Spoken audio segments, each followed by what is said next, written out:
Vamos falar da nossa saúde agora. Estamos recebendo o Dr. Leandro Teles. Olá, seja bem-vindo. Tudo bom, Renata? Tudo bom, e com você? É um prazer. Bem-vindo a Mulheres mais uma vez, viu? Obrigado, vamos lá.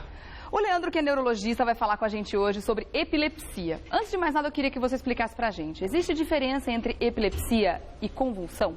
Existe sim. Na verdade, convulsão é um tipo de crise epilética. É aquele mais forte, onde a pessoa desmaia, se debate, baba. Agora, tem vários tipos, né? Tem tipos até mais leves. Então, a epilepsia não é bem uma doença. É um conjunto de doenças. São pessoas que têm tendência a, de tempos em tempos, ter crises epiléticas. E convulsão é um tipo de crise epilética. Hoje, eu ia falar desse tema, que eu estou até devendo aos telespectadores. Muita gente me pede esse tema, porque realmente é uma questão de saúde pública, né? Uma patologia muito comum e muito pouco difundida. Né? Isso que é impressionante de ver os dados da OMS, por exemplo, 2% da população mundial sofre com isso, até 5% vai ter pelo menos uma crise ao longo da vida, né? É muita gente, quer dizer, uma crise isolada, uma pessoa a cada 20, né? Uma a cada 50 vai ter tendência e recorrência. E pouco se fala. E é uma coisa que pode acontecer na frente de qualquer um. Pode ser comigo, com você ou com alguém próximo, e a gente tem que saber como prestar assistência, principalmente essa crise mais forte, que é a convulsão. Então, hoje a gente vai mostrar detalhes da doença e daqui a pouquinho vamos mostrar ao vivo como é que você deve socorrer uma pessoa durante uma convulsão. Tá certo. E como eu já falei antes, principalmente o que não fazer, né? É mais importante até do que saber o que fazer. Exatamente. Porque tem tanta coisa que a gente imagina que deve fazer, até por conhecimento popular, a gente ouve dizer o que se deve fazer e tem grandes mitos e verdades aí nessa história toda que a gente vai saber agora. Vamos acompanhar alguns deles? Vamos lá. Epilepsia é uma doença rara e de causa genética. É mito ou é verdade? Primeira coisa, esse é um mito, né? Então, como a gente falou, não é nada rara, né? A gente estava falando temos numéricos absolutos de 60, 70 milhões de pessoas com epilepsia no mundo.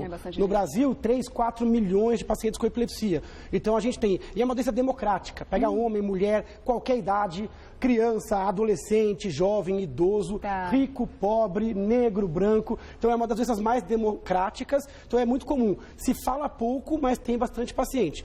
Causa genética, então, existem epilepsias genéticas. Como eu falei, cada paciente é de um jeito. Tem alguns que são de causa genética e outros são de causa adquiridas. Qualquer machucado cerebral pode levar à epilepsia. Um trauma, um AVC, um tumor, uma meningite, malformações que a pessoa nasce. Então, existem causas genéticas, existem causas adquiridas durante a vida. Então, é importante entender que a gente está falando de um grupo heterogêneo, diferente. Cada paciente é de um jeito. E aí, de acordo com a causa, é claro que vai ser diagnosticado e feito um tratamento voltado para aquela causa. Exatamente. Então, a primeira coisa é importante. A pessoa tem convulsão. A primeira pergunta é, qual é a causa disso? Tem que fazer, às vezes, ressonância, eletroencefalo, buscar o especialista, o neurologista, para chegar o mais próximo da causa. Cada causa vai dar um tipo de sintoma e cada causa vai ter um tratamento direcionado específico. Tá certo. Vamos ver o próximo, então?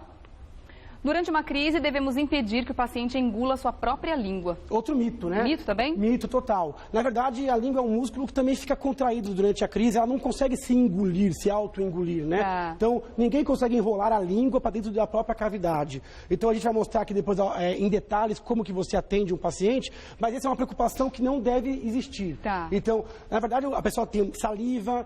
Ficar de barriga para cima pode deixar que o peso da língua atrapalhe um pouco a respiração, mas a língua não enrola. Porque a pessoa está completamente sem controle daquela musculatura naquele momento. E a língua nem consegue se auto-engolir, porque ela é importante para engolir qualquer outra coisa, né? Então, é impossível que ela falta um auto-engolimento. Isso é absolutamente impossível. Isso é importante por quê? Porque muita gente vai acudir um paciente em epilepsia e tenta puxar a língua, né? É verdade. Eu vou salvar. Aquela coisa do heroísmo, de tentar fazer alguma coisa. Às vezes é melhor... E se coloca em risco muitas vezes. Coloca em risco de um machucado para si próprio e coloca o risco também ao paciente, porque você está colocando mais um objeto que vai dificultar a respiração. Então, isso é um mito e a gente tem que, a partir de agora, ter clareza de que a língua não enrola, então você não tem que correr para tentar evitar este evento. A gente tem mais perguntas aqui, vamos ver? Vamos lá. As crises podem ser bem controladas com medicamentos, verdade? Verdade. Então, a epilepsia é uma das doenças com maior quantidade de opções de tratamento. Então, vale a pena buscar ajuda especializada. E aí, o Brasil ele é um dos pioneiros na distribuição gratuita de medicamentos para epilepsia. Então, quando as coisas vão mal, a gente reclama, mas nesse ponto, a gente tem na rede pública, gratuitamente, praticamente 90% das opções mundiais de remédios para epilepsia. Então, é uma doença que em 70% das vezes a gente consegue controlar com uma ou duas medicações. Então, o paciente medicado, ele passa a ter um risco menor, uma tendência menor de crise, ou crises mais breves, né? Com menor risco de acidentes, e às vezes até controle total das crises com medicação. Então, é uma doença tratável e, em alguns casos, o controle é bem satisfatório. E tem novidades, inclusive, no campo e nos estudos, né? A gente está ouvindo falar bastante sobre essa polêmica do uso do canabidiol no controle das crises convulsivas graves, né? Que aqui no Brasil, por enquanto, se não me engano, continua proibido, né? A Anvisa ainda não liberou, mas em casos específicos, quando a pessoa entra na justiça, consegue uma liberação, né? Isso ainda é tema, ainda é pauta de pesquisa, né? No Brasil, a gente não tem liberação nem para o uso recreativo, nem para o uso medicinal dos derivados da conhecida maconha, mas realmente existem estudos, não só para epilepsia, para doença de Parkinson, para mal de Alzheimer, além das questões oncológicas, antináusea. Então, existe sim coisa recente relacionando a molécula à epilepsia, mas por enquanto não há liberação nem recomendação oficial, nem por parte da liberação do medicamento, nem de recomendação por parte das entidades que veem a epilepsia. Tá certo. Vamos lá para mais um mito e verdade? Epilepsia tem tratamento, mas não tem cura. Não concordo. Mito, né? Mito? Que bom. Então, na verdade, tratamento tem, já falamos, tratamento é efetivo, e em alguns casos tem cura sim. Então, geralmente é uma doença crônica, a pessoa tem tendência a ter crises. Agora, quando você identifica um foco, por exemplo, e há uma indicação de cirurgia, você vai lá, retira o foco, pode ser uma cura. Mas quando a gente pode dizer que o paciente está curado, depois de quanto tempo sem crises? Então, depende se você tirou ou não o foco. A gente, quando você não faz nenhuma condição cirúrgica, o que você faz? Medica o paciente, então com 2, 3 anos sem crise, você pode eventualmente, em casos selecionados, até reduzir e tirar o remédio. Então, a cura a gente vai falar quando? Quando a epilepsia, por exemplo, é na infância, relacionada à infância, o paciente cresce e não tem mais, ou quando tem um foco que você consegue cirurgicamente retirar, fala sem cura, ou quando o paciente fica 2, 3 anos sem crise e você pode eventualmente tirar o remédio. Como eu falei, é caso a caso. Então, alguns pacientes, a minoria, podem sim evoluir com cura. A outra parte pode evoluir com controle e ter uma qualidade de vida praticamente normal. A epilepsia é uma doença como qualquer outra, como enxaqueca, pressão alta, diabetes. É que às vezes a falta de informação cria um estigma, né? Então o epilético ele sofre 2 vezes, pela doença e mais ainda pelo preconceito e pela falta de informação. Então ela não pode ser considerada uma doença crônica, já que tem cura em alguns casos? Em alguns casos ela funciona como uma doença crônica. Por quê? Porque o paciente sempre mantém um risco de recorrência. Mas não quer dizer que o paciente vai ter várias crises. Tem pacientes com epilepsia que tem uma crise a cada 5, 10 anos, ou que passam décadas sem ter crise. Então, cada caso é um caso. É uma doença com uma tendência crônica, mas existem casos, sim, de bom controle. Tá certo. Vamos lá? Mais um mito e verdade? A baba, saliva, né, durante uma convulsão pode transmitir a doença. Bobagem. Então, mito, né? É mais que mito, é uma bobagem. Então, isso é uma coisa que estava enraizada em algumas sociedades, né? Então, a epilepsia passou por muito... que traz o preconceito, inclusive. Muito preconceito. Então, você fala, não vou chegar perto, não vou acudir, não vou ajudar. A epilepsia é uma doença do cérebro. E é uma doença que não é transmissível. Então, não há transmissibilidade por beijo, por relação, nem pela baba do paciente em crise. Também não recomendo o contato com baba de ninguém que você não conheça, porque você tem, obviamente, risco de passagem de outras doenças infecciosas. Mas nada a ver com epilepsia. Então, a epilepsia, ela paga por esse mito, né? E por outros. A epilepsia esteve relacionada com questão religiosa, bruxaria, possessão de espíritos. Hoje a gente sabe que é uma doença cerebral como qualquer outra, né? Mas a pessoa tem uma calcificação ou uma porção de neurônios que funciona de forma equivocada e de tempos em tempos tem essa atividade elétrica fora do comum. Mas são pessoas, de modo geral, normais. Inteligência, mentalmente, cognitivamente. Conseguem trabalhar, casar, ter filhos, netos, bisnetos. Vida muito próximo do normal. Imagina, você tocou num ponto muito interessante. Se hoje que nós temos informação, que nós temos conhecimento da doença, temos tratamento, as pessoas ainda sofrem com preconceito, imagina quando esse conhecimento não existia, né? O que essas pessoas deveriam sofrer muito mais. Porque antigamente nem a medicina sabia o que estava acontecendo com esses pacientes. Então a gente passou a Idade Média, que foi a época, era das trevas,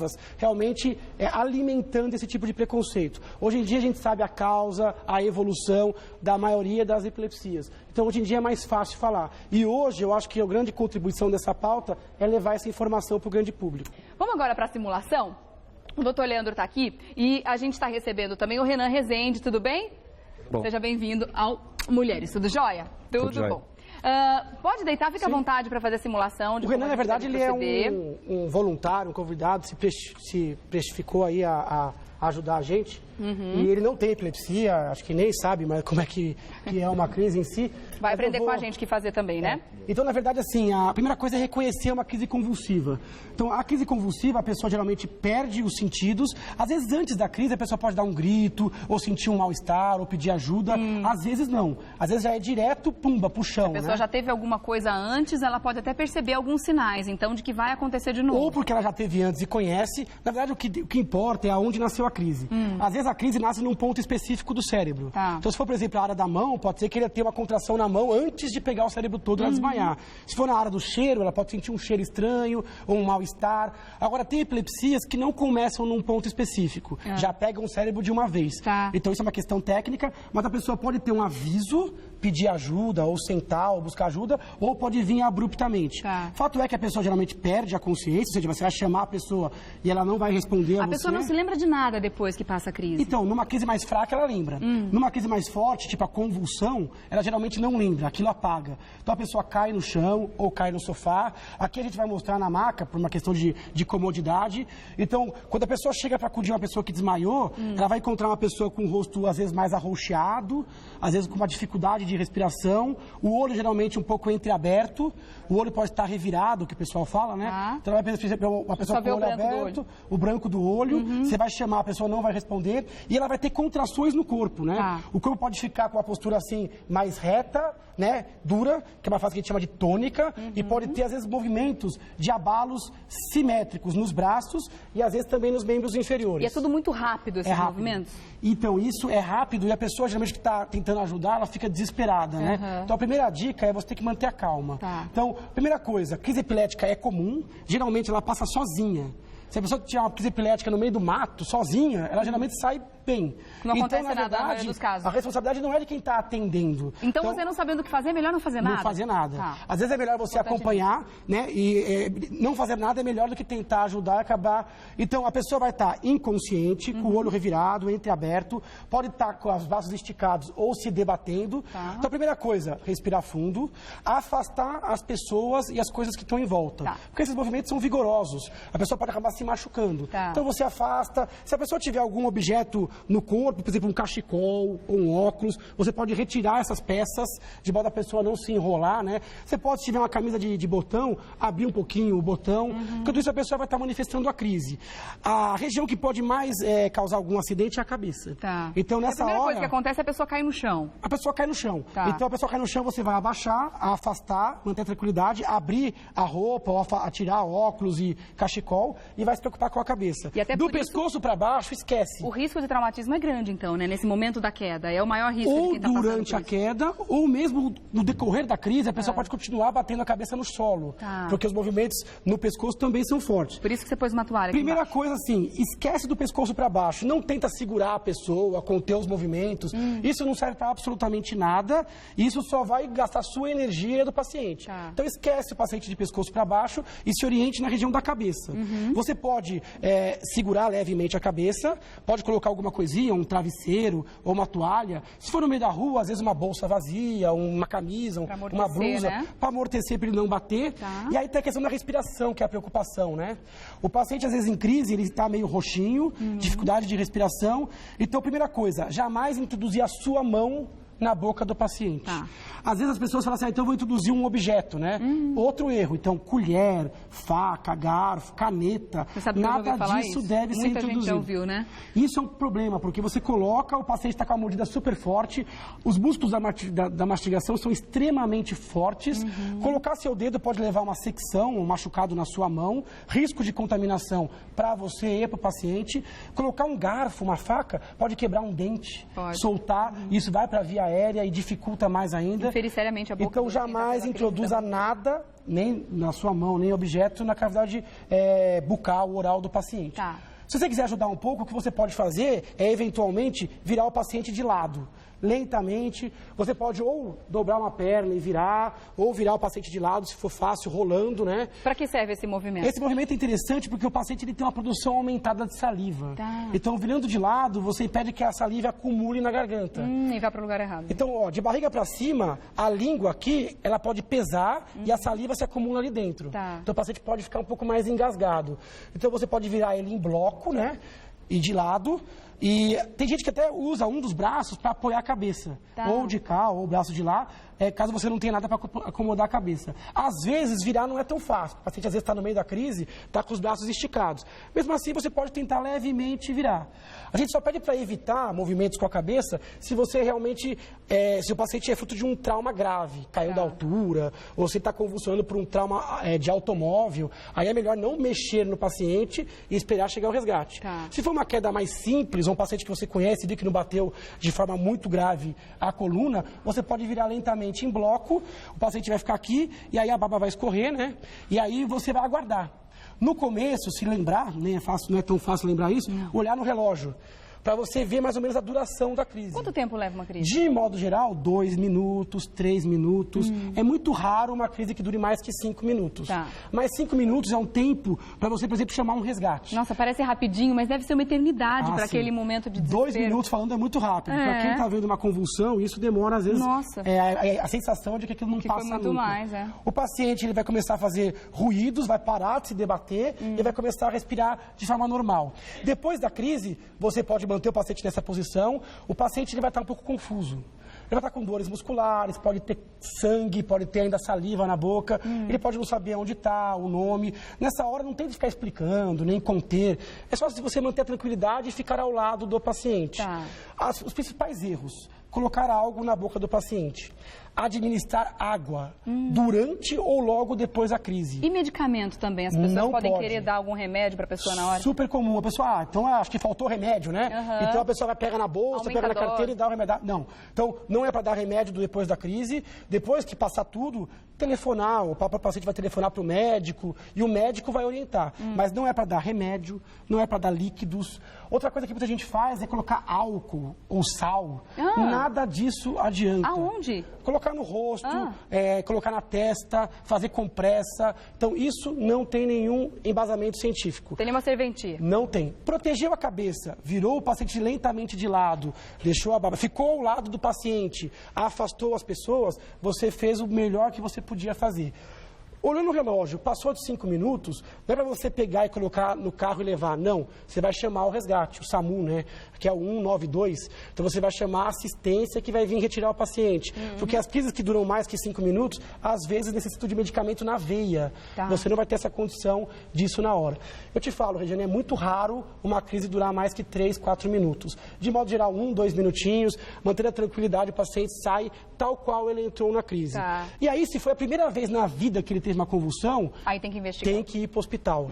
Pronto-socorro. Se ele já tem uma epilepsia, já tem médico, aí é ligar para o médico e perguntar qual a melhor orientação. Então, nem todos os pacientes vão ter que ser conduzidos à unidade de pronto-socorro. Existe algum caso em que a crise pode causar a morte do paciente? É extremamente raro. Então, a crise em si não costuma causar morte. O que pode acontecer é a pessoa ter uma crise numa situação de risco. Cair de uma altura ou ter um acidente automobilístico, ou seja, perder a consciência numa crise mais forte pode levar a um acidente. A crise pode causar o acidente, mas durante a crise é muito raro. A não ser que a pessoa, por exemplo, tenha uma dentadura ou um dente que caia na hora, vá para via aérea ou ela engasgue. Ou se ela tiver uma crise dessa muito prolongada, que dure mais que 20, 30 minutos. Eu te falo, isso é extremamente raro. Isso é mais visto quando a pessoa tem ou sangramentos naquela hora. Agora, o epilético que costuma ter crise, geralmente a crise é autolimitada e ela não leva nem a lesão cerebral, nem a risco imediato de vida. Tá certo. Deixa eu perguntar aqui para o Renan. Você sabia de alguma dessas coisas, Renan? Eu conheci um pouco, porque tem um primo meu que tem epilepsia e desde criança tem algumas crises. Você já viu isso? Pode levantar, fica à vontade. Tadinho, conversando com a gente deitado. Você já tinha visto alguma crise, então? Já presenciei uma crise do meu primo e realmente ele se movimenta com bastante vigor e se machuca bem. E você soube o que fazer na hora? Conseguiu ajudar? Eu estava com meu irmão, ele é médico, então ele ajudou. Ele caiu de frente no espelho e machucou o rosto. Esse é um dos riscos também, né? Como você falou, né? Um acidente que é causado por conta do início da crise. Exatamente. E principalmente, uma coisa que é muito comum é risco de acidentes com fogão. Às vezes está cozinhando, né? Então é complicado. Agora, o susto que quem está do lado toma, né? Então é uma coisa que pode acontecer a qualquer momento, a qualquer segundo. Por isso eu acho que é tão importante as pessoas estarem aptas a dar o primeiro socorros, né? Tá certo. Muito interessante. Tá aí um assunto que muitas pessoas já passaram, não vou dizer todo mundo, quer generalizar demais, mas muitas pessoas já presenciaram uma crise convulsiva, não souberam o que fazer. Aconteceu comigo quando eu era adolescente. Eu parti daquela máxima que muito ajuda quem não atrapalha. Fez bem. Então fiquei de longe, não sabia o que que fazer mesmo, era uma menina, mas já ouvi casos de pessoas que convulsionaram dentro de ônibus, por exemplo, e as pessoas, né, naquela ânsia de querer ajudar, como você falou, né, aquela coisa do herói, de querer colocar algum conhecimento que ouviu falar em prática, e aí muitas vezes acaba até prejudicando aquela pessoa. Então, a informação é sempre o melhor remédio, né, doutor? Sem dúvida. Então, aqui a gente mostrou. Outra coisa que não pode fazer é massagem, boca a boca. Tá. É lógico que em situações de parada cardíaca, de arritmia, é outra história. Mas crise convulsiva, você falou muito bem. Muito ajuda quem fica ao lado e não atrapalha e consegue gerenciar. Manter a tranquilidade é a primeira coisa, é a coisa mais importante. Tá certo. Leandro Teles, neurologista, agradeço mais uma vez sua participação aqui, viu? E vou deixar também o contato através do site leandroteles.com.br, leandroteles.com.br. Obrigada, até a próxima. No Facebook também a gente tem o neurologista Leandro Teles. Se alguém ficou com alguma dúvida, quer mandar uma pergunta, então é uma fanpage, neurologista Leandro Teles. Agora, após o programa, a gente já pode responder algumas dúvidas dos telespectadores, críticas e até sugestões para futuras pautas. Pode escrever. E obrigada também, Renan, por ter participado aqui com a gente, viu? Tudo de bom, até uma próxima. Obrigada, gente.